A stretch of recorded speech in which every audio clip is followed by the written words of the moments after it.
Harden nagbalik tanaw sa potensyal ng Oklahoma City, dalawang kampyonato ba ang nawala?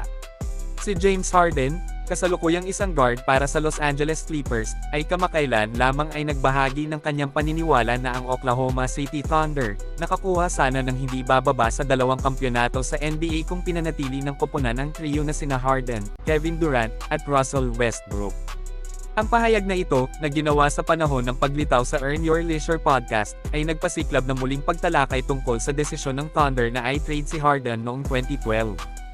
Ang pag-aangkin ni Harden, dalawang kampyonato sana, sa pinakamaliit, ay nag-highlight ng isang mahalagang punto ng pagtatalo sa mga analyst at tagahanga ng basketball.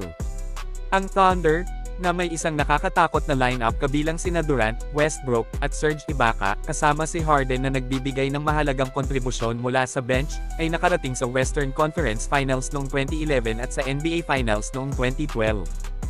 Gayunpaman, sila ay natalo sa mga nagwagi sa dalawang pagkakataon. Ang kasunod na pagpapalit kay Harden, na nagmula sa isang kontrobersya sa kontrata na sinasabing may $4.5 million pagkakaiba, ay nananatiling isang kontrobersyal na desisyon. Kinilala mismo ni Harden ang mga pagiging komplikado ng sitwasyon, na nagsasaad, mahirap sabihin, dahil kailangan ko sanang maging starter sa huli. Pero mahigit sa $4 milyong ang pinag-uusapan. Ito ay nagmumungkahi na ang isang kombinasyon ng mga kadahilanan ang nag-ambag sa pagpapalit, kabilang ang pagnanais ni Harden na maging starter at ang makabuluhang pagkakaiba ng pananalapi sa pagitan ng alok ng Thunder at ang kontrata na kanyang natanggap mula sa Houston Rockets.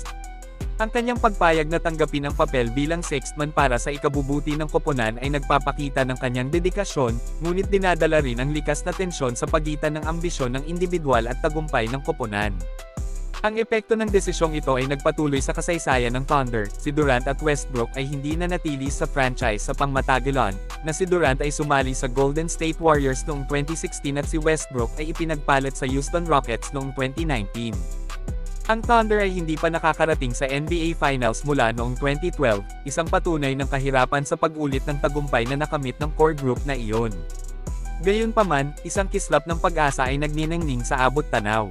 Ang kasalukuyang koponan ng Oklahoma City Thunder, sa panahon pagkatapos ni Harden, ay mayroong isang promising 12-4 na record, na inilalagay sila sa pangalawa sa Western Conference sa likod ng Golden State Warriors.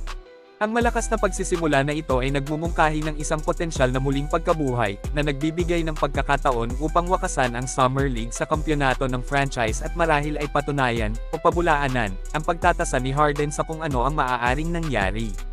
Ang nalalapit na season ay magiging mahalaga sa pagtukoy kung ang batang koponan na ito ay makakapagpatayo sa kanilang unang tagumpay at makatagumpay para sa isang titulo. Sa huli, ang pagninilay ni Harden ay nagsisilbing isang matalas na paalala ng baseline na balanse sa pagitan ng mga individual na ambisyon at dinamika ng koponan, at ang pangmatagalang kahihinatnan ng mga mahahalagang desisyon sa propesyonal na palakasan.